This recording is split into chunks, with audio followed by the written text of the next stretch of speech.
Hey guys, welcome to Learn CAC with Happiness. If you are new here, my name is Happiness, and on this channel I teach you everything you need to know about CAC registration and becoming a successful CAC agent. Yesterday we talked about who can become a CAC accredited agent and the documents required to get accredited with CAC. If you are yet to watch that video, ensure you do that as soon as possible. I'll leave the link in the description below. So in today's video, I'm going to show you the step-by-step guide on how to get accredited with CAC. So the first thing, head over to your browser and type icrp.cac.gov.ng/signup. It will bring you to this interface. Click on accredited agents. Then you will see this. So this is how it looks like, and as you can see, it's just your basic information, your name, basically everything. So it's just for you to fill it up, and then voila, you are good to go. So if you look up, you will see that there are 4 basic processes involved in the application process. The first one is to create accounts, then you preview it, you upload your documents, and then you make payments. It's that simple. Today's video is quite long, but make sure you watch it to the very end so you don't miss out on any of the processes. So now let's proceed. So the first thing you do here is to select the accreditation type. As you can see, we have the MBA individual, MBA firm. You have the Institute of Chartered Accountants of Nigeria individual, Institute of Chartered Accountants of Nigeria firm, Association of National Accountants of Nigeria individual, Association of National Accountants of Nigeria in a firm, and we also have that for the charter secretaries or administrators. So what this means is, as an individual, you select the individual category.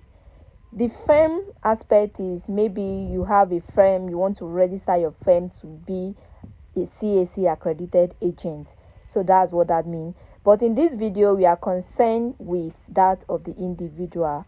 So you proceed by selecting on the one that applies to you, and in this case we are making use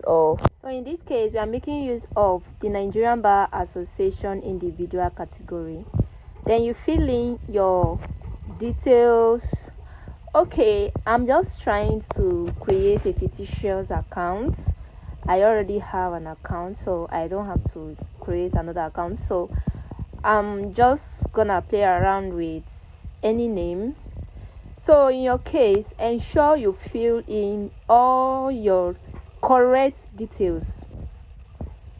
Your names, the way it appears on your ID card, everything, just make sure everything is properly captured. Your date of birth must be correct, everything must be correct.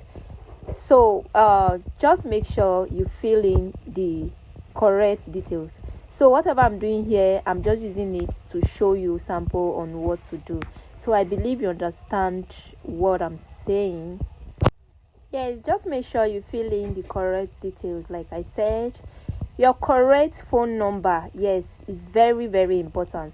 You see that they are checking it. Okay, the one I put now is my personal phone number. As you can see, they said that phone number is already taken. Yeah, that's because I'm taking it. Okay, so I have to change it. So for your email, very, very important, you must make sure you use an active email.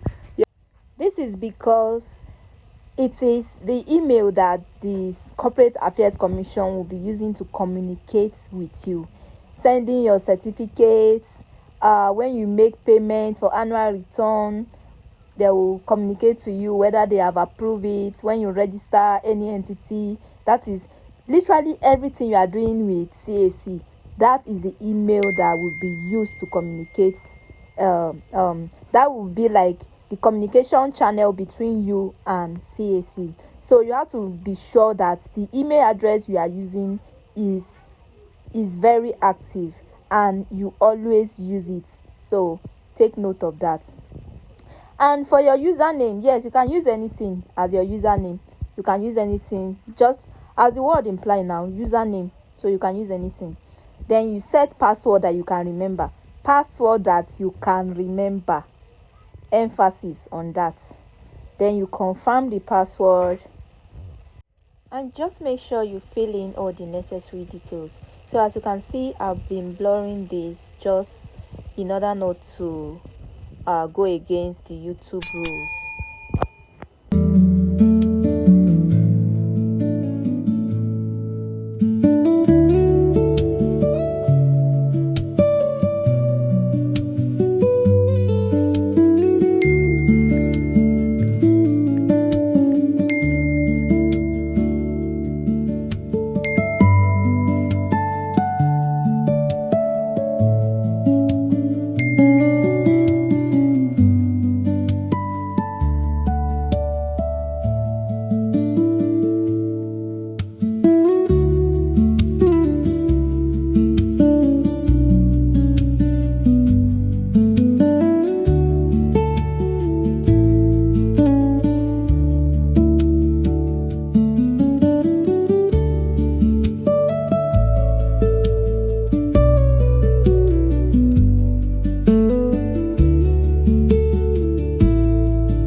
So as you can see, the postal code is optional, so you may or you may not put it. Then the city, town, village, you have to include that, your house number, the street name. So you have to include all of that. So after you are done filling in all your details and you are sure everything is correct, you click on this save and continue.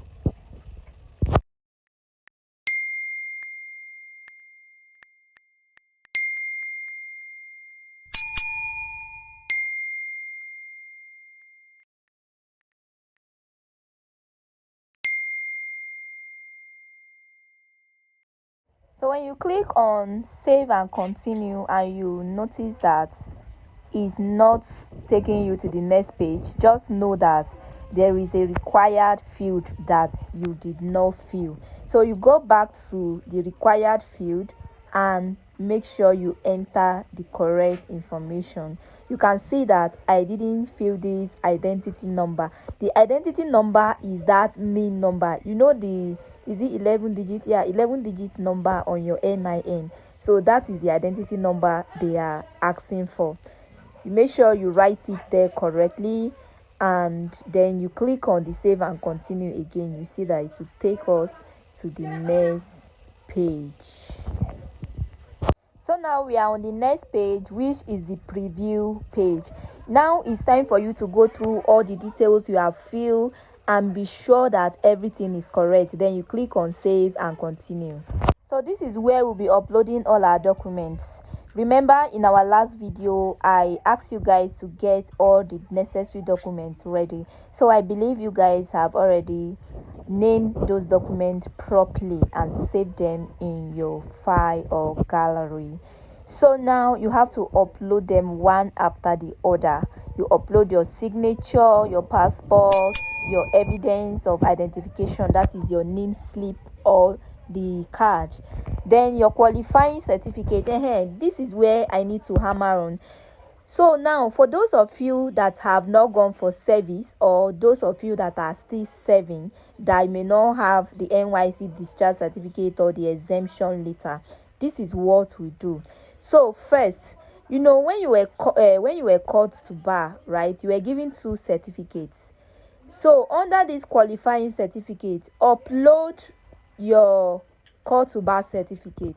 Then under the NYC discharge certificate, upload the second certificate that was given to you at call to bar. I believe you understand. So that is how to maneuver it. So now after that, you upload your current practicing fee, the current practicing fee receipt. And for those of you that were just called to bar recently, I believe some of you have already taken steps to pay your practicing fee. Remember, you are to pay within 1 month. Of your enrollment. So ensure you pay so you can use the receipt for this purpose. So after you've uploaded all the documents that are required, you can see that I click on continue application and it's showing all this red, because all the documents are necessary, that all the ones that are marked with asterisk are necessary and must be uploaded. That is why it's showing me this red. After you have successfully uploaded all your documents, then you click on continue application, and then it will take you to where you will make payments. You can either pay using your card or transfer. You know how to pay with remitter. The remitter will be generated for you. Then you either pay with your card or you use your bank app to do your transfer, or anyhow you want to do it. Just make sure you also copy the RRR in case of any issue. Copy your RRR in case of any issue. Okay, so after you've made the payment, the receipt will be sent to your email address, and then you will wait for approval from CAC. Well, if you do your job well, if you do it this night, at least, okay, tomorrow is Sunday, okay, let's assume Monday you should be approved. So just make sure you take your time, watch this video from the beginning to the end so you don't make any mistake. If you follow everything I've said in this video, you should be able to apply for accreditation successfully. If you have watched up to this point, kudos. So if you found this video helpful, please give it a thumbs up, subscribe to the channel, and turn on the notification bell